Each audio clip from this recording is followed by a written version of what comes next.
নমস্কার, welcome back to my channel pops magic. আজ একটা চিকেন স্যালাডের রেসিপি শেয়ার করব। এটা লাঞ্চ বা ডিনারে আপনার ডায়েটে অনায়াসে রাখতে পারবেন। ওয়েট লসের জন্য খুবই উপকারী একটা রেসিপি, আর সাথে টেস্টিও খেতে। দেখতেও বেশ কালারফুল। খুবই হেলদি একটা রেসিপি। আর যারা বলেন হেলদি হলে টেস্টি হবে না, তেমনটা কিন্তু একদমই নয়। খুব সিম্পল একটা রেসিপি এবং খুব তাড়াতাড়ি হয়েও যায়। চলুন তাহলে দেখে নিচ্ছি আজকের রেসিপি। এখানে ৬-৭ পিস মুরগির সলিড মাংসকে আমি এরকম লম্বা লম্বা করে কেটে নিয়েছি। এবার এর মধ্যে দিচ্ছি আমি স্বাদ মতো নুন, 1/4 চা চামচ আদা বাটা, 1/4 চা চামচ রসুন বাটা, 1/4 চা চামচ লঙ্কার গুঁড়ো, 1/4 চা চামচ গোলমরিচ গুঁড়ো, আর দিচ্ছি 1 টেবিল চামচ কর্নফ্লাওয়ার। সব কিছু ভালো করে মাংসের সাথে মেখে নেব। তারপর এটাকে আমি ৫ থেকে ১০ মিনিট রেখে দিচ্ছি। গ্যাসে একটা বাটিতে জল নিয়ে সেটাকে আমি গরম করতে দিলাম। আর এখানে কিছু সবজি রেখেছি। আছে গাজর, ব্রোকলি আর বাঁধাকপির যে ভেতরের নরম অংশ সাদা সেটা। চাইলে ফুলকপি, বিন, মটরশুঁটি আপনাদের পছন্দ মতো আরও কিছু সবজি দিতে পারেন। জলটা গরম হয়ে গেছে। এবারে কেটে রাখা গাজরগুলো দিয়ে দিলাম। ঢাকা দিয়ে মিডিয়াম ফ্লেমে এগুলোকে আমি হালকা ভাপিয়ে নেব। ২ মিনিট হয়ে গেছে।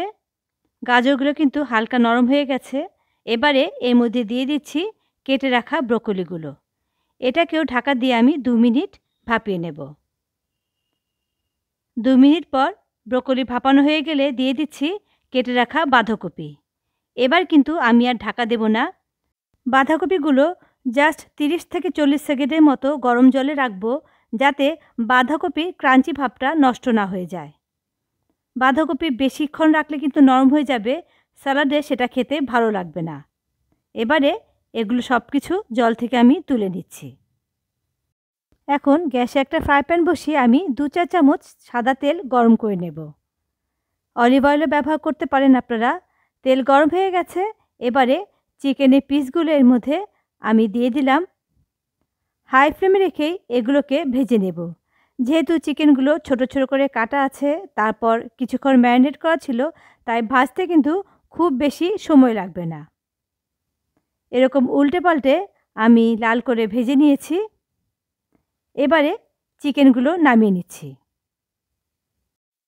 চিকেন ভাজার পর দেখুন এতটুকুন তেল আছে ফ্রাই প্যানে। আমি এই তেলেই বাকি রান্নাটা করে নেব। দিয়ে দিচ্ছি ৪-৫ কোয়া রসুন কুচি। মিডিয়াম ফ্লেমে রসুনটাকে হালকা করে এখন ভেজে নেব। রসুনের মধ্যে এখন হালকা একটা কালার চলে এসেছে। এবার দিয়ে দিচ্ছি ২টো বড় দেখে পেঁয়াজ। পেঁয়াজগুলো আমি এরকম কিউব করে কেটে নিয়েছি। কোনো রকম নুন এখন দিচ্ছি না আমি। নাড়াচাড়া করে আমি গ্যাসের ফ্লেম লো করে ১-২ মিনিটের জন্য এটাকে ঢেকে দেব, যাতে পেঁয়াজগুলো সামান্য নরম হয়ে যায়। ওদিকে পেঁয়াজটা হতে থাক। এদিকে একটা বাটিতে আমি নিয়ে নিলাম ১ টেবিল চামচ উঁচু করে কর্নফ্লাওয়ার। অল্প জল দিয়ে এটাকে গুলিয়ে নেব ভালো করে। এখন এর মধ্যে মেশাচ্ছি আমি ১ টেবিল চামচ ব্রাউন সুগার। ব্রাউন সুগার না থাকলে আপনারা প্লেন চিনি দিতে পারেন, তবে যেহেতু একটা হেলদি ডায়েট করছি তাই আমি ব্রাউন সুগারটা ইউজ করলাম। এর মধ্যে দিচ্ছি ১ চা চামচ সয়া সস। সব কিছু মিশিয়ে আমি এটাকে একটা সাইডে রেখে দিলাম। এদিকে পেঁয়াজটা দেখুন হয়ে গেছে। পেঁয়াজে হালকা একটা কালার চলে এসেছে।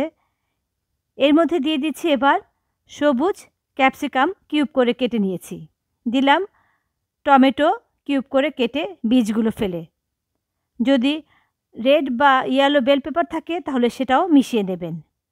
হাই ফ্লেমে আমি মিনিট ২ এগুলো টস করে নেব। এবার এখন দিচ্ছি ব্লাঞ্চ করে রাখা সব সবজিগুলো।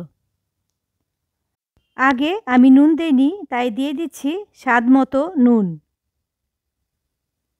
হাই ফ্লেমে রেখে মিনিট ২ আমি সব সবজিগুলো আবারও টস করে নেব। আর ফ্লেমটা কিন্তু এই সময় অবশ্যই হাইতে রাখবেন। নাড়তে নাড়তে দেখুন সবজি থেকে হালকা জল ছাড়তে শুরু করেছে। এবারে দিয়ে দিচ্ছি সেই ভেজে রাখা চিকেনের পিসগুলো। আরও একবার আলতো হাতে মিশিয়ে নেব। এখন সেই কর্নফ্লাওয়ারের স্লারিটা এর মধ্যে দিয়ে দিলাম। হাই ফ্লেমে রেখে আরও একবার মিশিয়ে নিচ্ছি।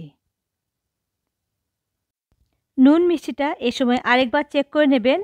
এবারে গ্যাসের ফ্লেম অফ করে দিচ্ছি। যারা ডায়েটে আছেন বা হেলদি কিছু ট্রাই করতে চান তারা অবশ্যই এভাবে বানিয়ে খাবেন, একদম পারফেক্ট হবে। নামমাত্র তেল দিয়ে কিন্তু বানিয়ে ফেলেছি এই চিকেন স্যালাড। তাই রেসিপি ভালো লাগলে আপনারাও বাড়িতে অবশ্যই এভাবে একবার ট্রাই করবেন।